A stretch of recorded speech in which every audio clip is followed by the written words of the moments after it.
Thursday into Friday. I hope you don't mind as I do a couple of things on the old YouTube so I can get people into this chat room. Just heard myself talking. That was a little bit alarming. Gotta change the old thumbnail up, guys. Come on now.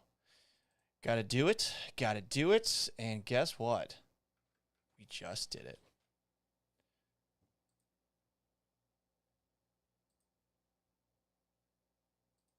Boom. Is this better than the hold screen with the elevator music? Do you like it? Hello, and welcome aboard the Gallant Says podcast. It is Thursday night, September 14th of 2023. Live at youtube.com/Paul Gallant and twitch.tv/Gallant Says. When do we do the show? Great question, because sometimes I'm just lazy. But for the most part, after Sunday night football, after Monday night football, and after Thursday night football, and then on Tuesday and Wednesday at a time to be determined. But of course, your boy actually has to, follow through. It's live at youtube.com/Paul Gallant and twitch.tv/Gallant Says. As I said, YouTube people are not happy with me. I pissed off a section of Astros fans on YouTube with what I thought was a delightfully trolly segment where I explained why I believe Dusty Baker should be American League Manager of the Year. And really, I just want him to win it. I know he won't. I know it's unrealistic for him to win it. And I know there's a lot of actual real reservations about the way he has managed this year. But I'm so sick of everybody bitching and moaning about him that I'm endorsing him just to piss those people off. Stop fucking whining. God. Also, I pissed off some Texans fans with the radio segment a little bit earlier in the week, and it had to do with the way that the Texans lost on Sunday to the Baltimore Ravens. It was 25-7.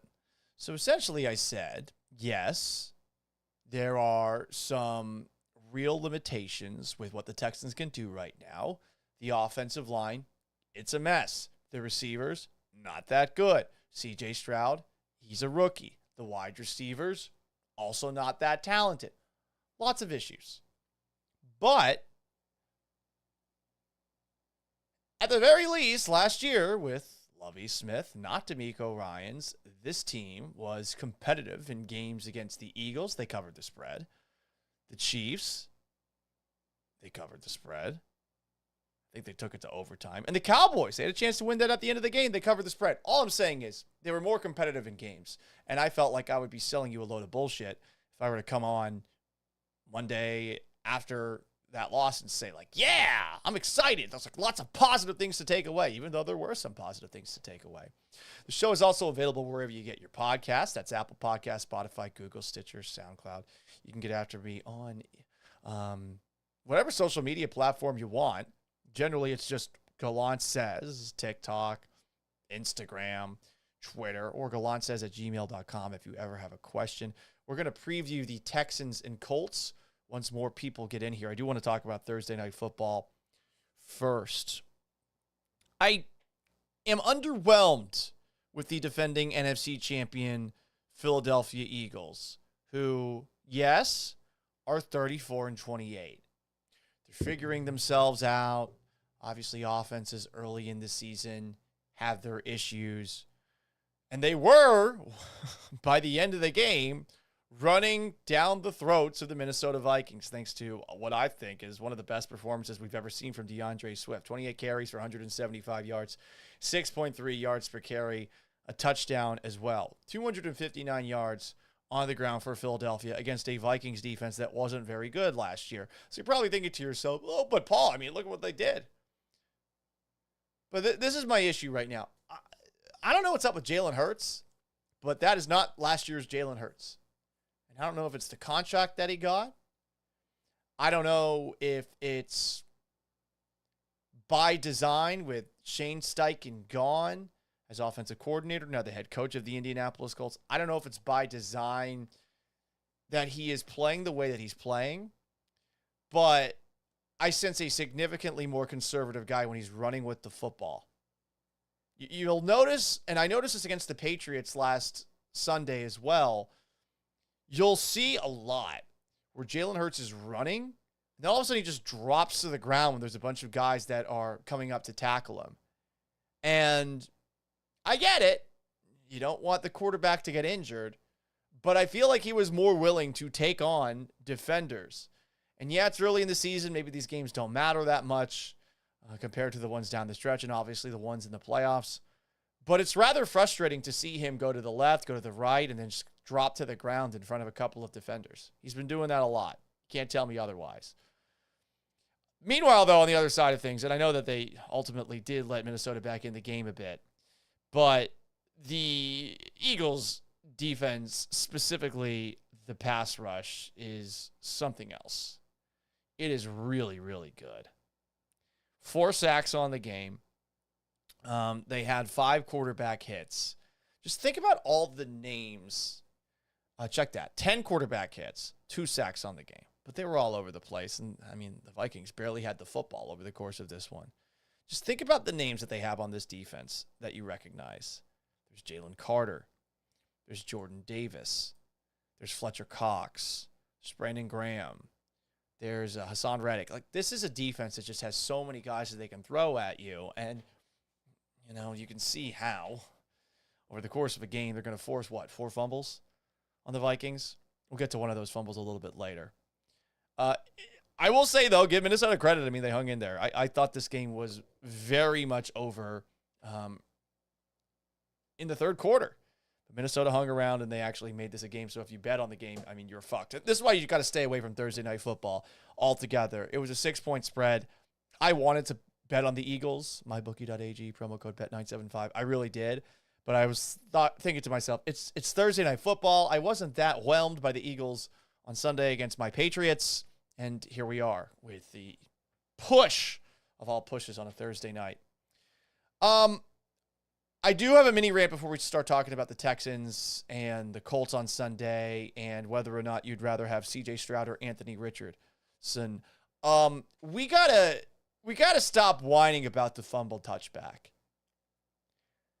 I see so many people complaining about how it's such a stupid rule. It's not a stupid rule. It's designed to punish people who are dummies with the football. You should never fumble the ball. And you shouldn't especially be careful with the football when at the very least your team has a chance at kicking a field goal. Don't be a fucking dumbass with the ball. Don't hold it out with one hand. Don't be a show pony trying to score a touchdown when it's not absolutely necessary. And that's what Justin Jefferson did on a play late in the second quarter, right before halftime. Stretched out at the goal line, tried to get it over the pylon, lost possession of the ball, goes out of bounds, it's a touchback, and the Eagles get the ball. I think it should be that much of a punishment. I truly do.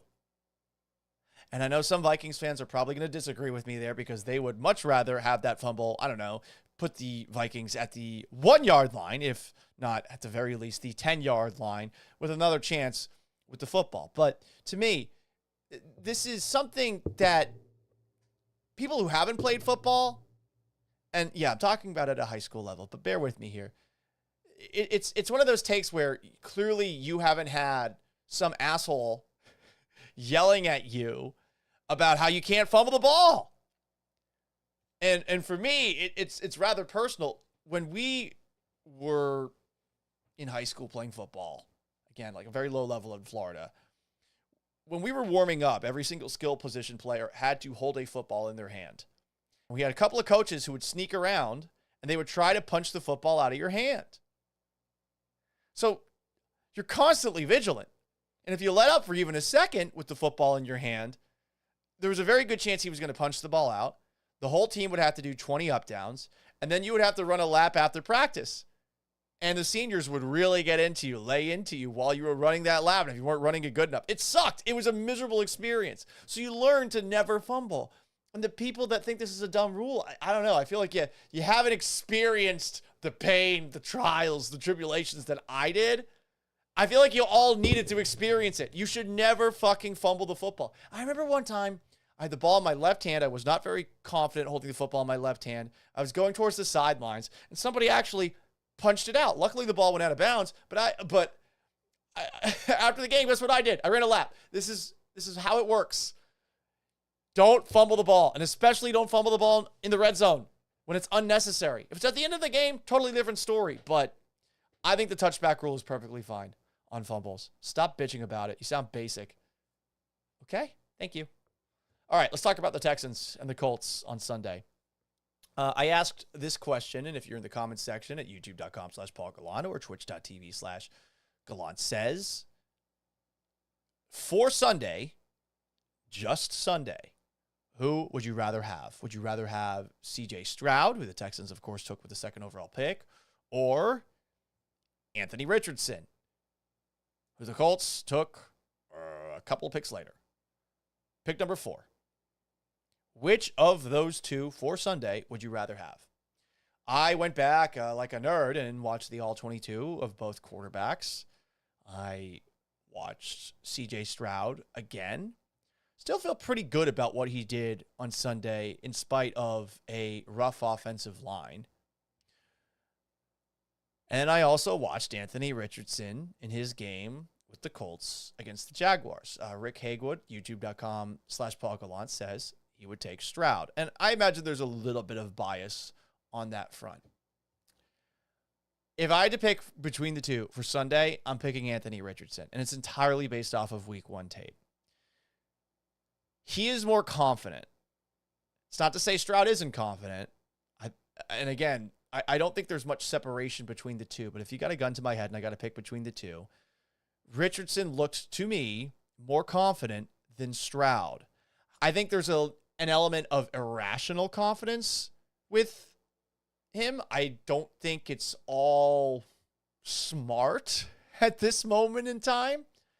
And he definitely has more reasons to be confident, given that any offensive line in the NFL, even with all the money the Texans invested, any offensive line is better than that of the Texans. And he's also got Michael Pittman, who's a very good receiver. And if you watch that game, like, he clearly likes throwing the football to Michael Pittman. I want to say it was, 11 targets, 8 catches, 97 yards, and a touchdown. I think this is a guy, though, that right now he's just playing a little bit more confidently. And again, things change so quickly week to week. You're just asking me to pick one of those two. I am definitely going to take Anthony Richardson. I don't think it's that much of separation, though. Johnny Lambert says, Stroud is going to carve that Colts secondary up. And I think Richardson has a rough time against the Texans defense. More on that in a moment. I don't know if I can go so far as to say Stroud is going to tear anybody up. And it's nothing against Stroud. It is more about the offensive line that they have. It is more about the receiving core that they have as well.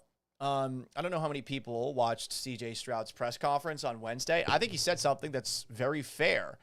Quote, "Things don't happen overnight, and even though we would love them to, creating a successful offense, it takes patience." And that's something I feel like, of course, no one wants to hear. I don't want to hear that, but it's the truth. And he's right. And look, this offensive line is already playing musical chairs again after week 1 playing musical chairs. So I think we got to temper expectations when it comes to Stroud's statistics and how much Stroud you are going to see. I also thought it was interesting that Bobby Slowick said today, we're recording this on a Thursday, when asked about establishing the run, running the football more, he said, quote, "Yeah, that was a tough challenge last week. They've got really good interior defensive line players, the Ravens. They've got really good linebackers. And we still had some opportunities in the run game, especially this last week to me. Everything is a starting point and comes back to me. I wanted to stick with the run longer, and I got away from it at the end. Dameon Pierce should touch the ball more than he did. I don't think anyone in here has any question about that. We all want to see Dameon run, mix in Devin Singletary, who I guess they call Motor, mix in Mike Boone, mix in Dari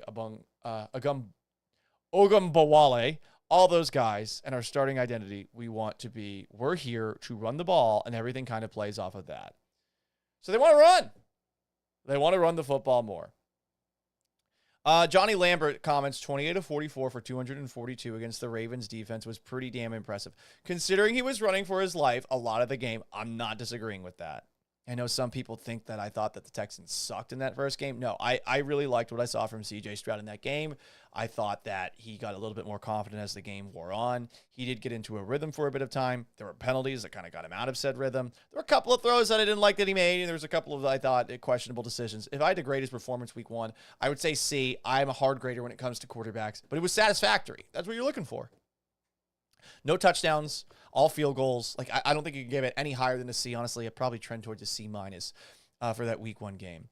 They go back to some other comments earlier. Johnny Lambert asked, is it confidence or arrogance when it comes to Anthony Richardson? I truly think it is confidence. And I also watched Bryce Young for context's sake. And I think that both Stroud and Richardson look a lot better than what we saw out of Bryce Young in week 1. Frank Reich and that Panthers offense, they barely did anything. It was like they didn't trust Young that much. And I think a big issue for Young at this moment in time is he's small. And I think he knows he's small. So when he's under pressure and he's trying to step into throws, he's not stepping into it with a lot of confidence. And he doesn't have that much mustard in his arm. So it's leading to some throws that are either inaccurate or just underthrown, or a couple overthrows too. Like I thought his deep ball accuracy was lacking when they finally let him go deep. His throws to the sideline was Davis Mills-esque. They were going out of bounds.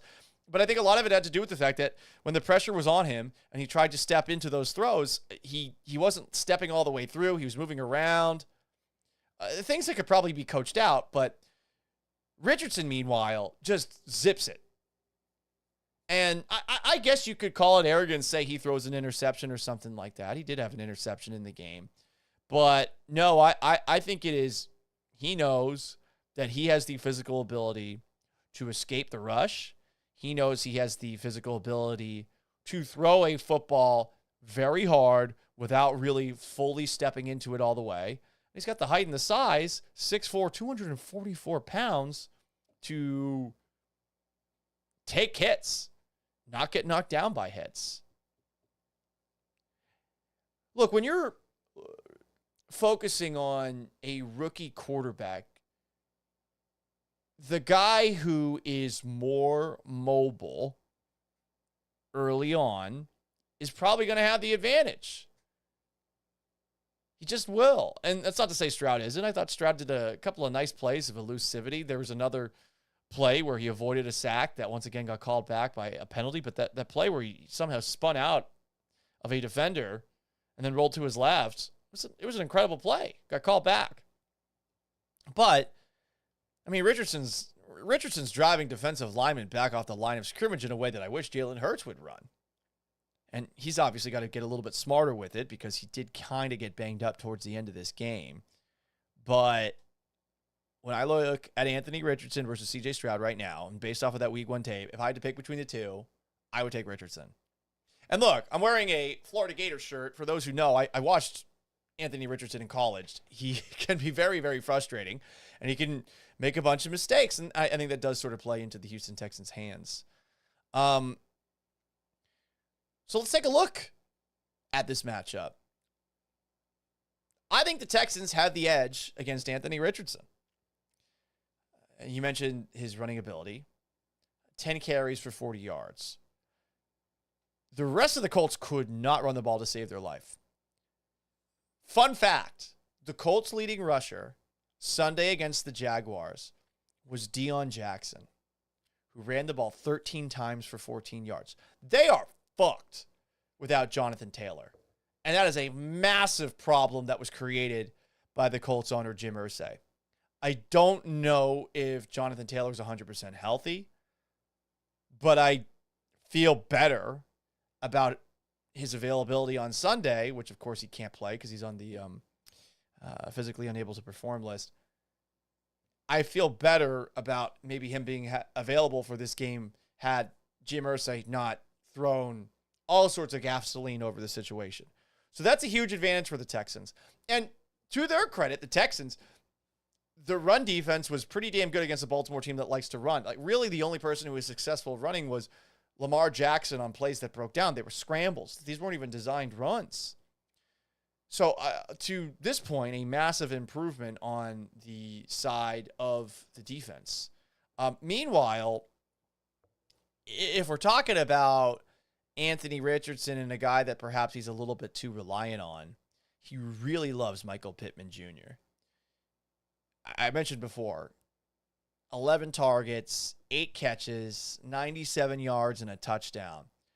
This is where we're going to figure out about Derek Stingley in 2023. Last year, disappointing. There were injuries. I don't think he was used correctly. He came into camp this year bigger, and anyone who's out there would tell you that he really looked good. You'd also notice, too, that on Sunday, covering Odell Beckham Jr., you didn't see a lot of Odell Beckham Jr. except on a couple of pass interferences. And I thought Odell Beckham Jr. was doing a lot more bitching than anything of value. I thought he played well in this game. But this is a different kind of matchup against Michael Pittman, and I wonder what the Texans do against Michael Pittman. Are they going to put Derek Stingley on him one-on-one all game? If they do, we're going to learn a lot about him. Pittman's a big dude, 6'4", 223. Stingley's listed at 6 foot, 190. Is that the kind of player that you would want Stingley to be covering? I don't really know if Steven Nelson is more of a challenge or anything like that.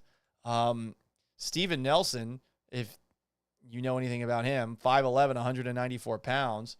Shaquille Griffin's a little bit thicker, but he's 6 feet tall, 198 pounds, and who knows if he still has the same speed that I saw him show in Seattle. He did get out there at the very least on Sunday against Baltimore. Very curious about who they match up against Michael Pittman. And if Derek Stingley is who we think he can be, that's really the key to the game right there.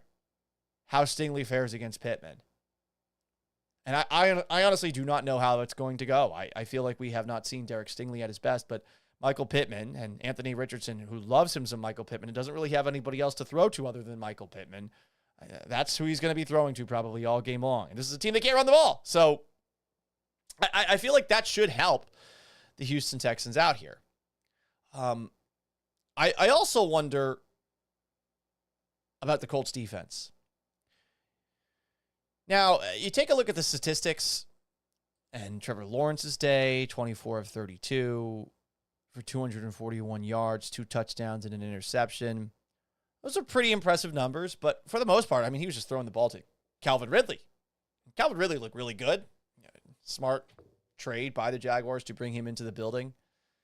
Kind of crazy they got suspended a whole year for a parlay, and that he felt like the need to apologize so profusely in a way that we have seen people like Deshaun Watson not apologize, among other people. I feel like I always have to do that. But what about Ben Roethlisberger? Yeah, same thing with Ben Roethlisberger. It's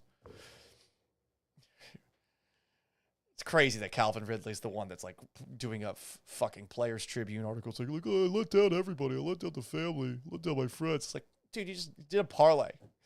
It's a fucking parlay. They never hit. But anyway, to bring it back, I'm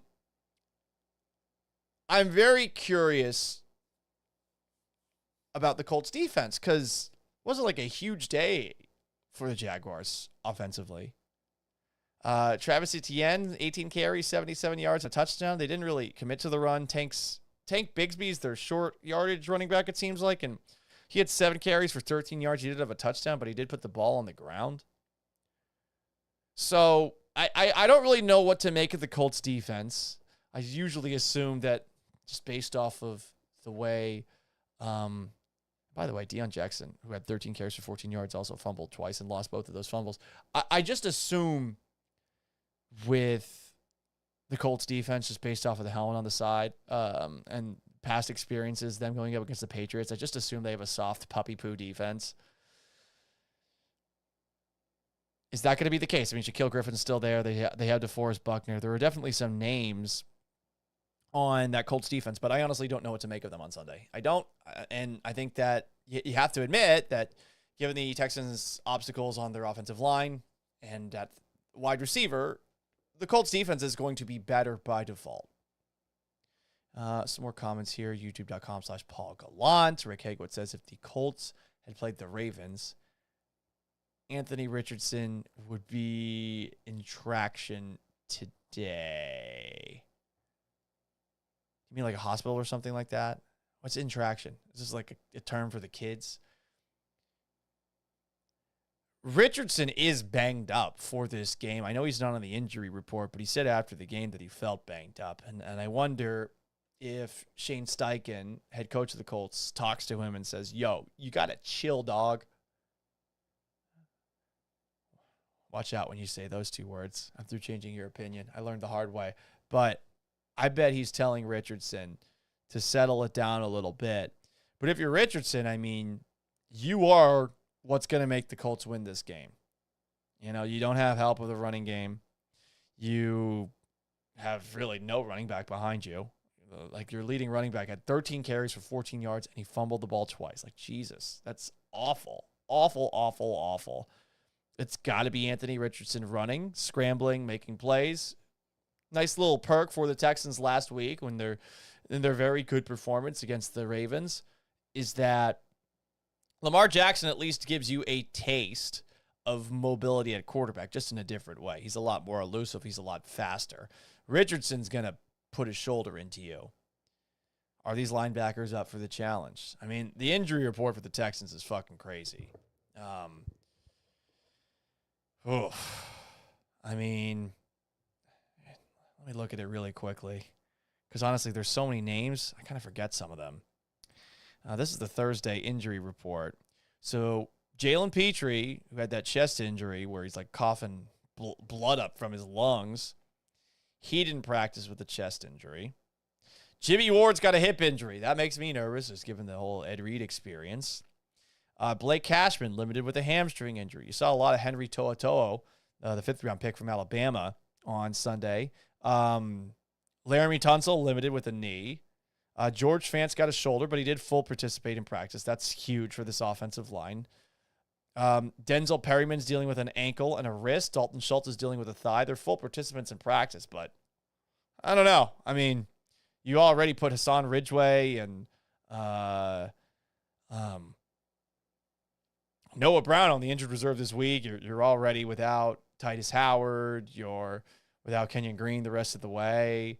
You're without Scott Questenberry. You're without, or at least you have been without Juice Scruggs. We'll see if he's actually out there on Sunday. Like, fuck, man, it's hard. It's really hard. Traction means in a body cast. You learn something new every day. Thank you, Rick Hagewood, for that. Oof, that would hurt. Anyway, as far as my actual prediction, I think the Texans match up very well with the Colts.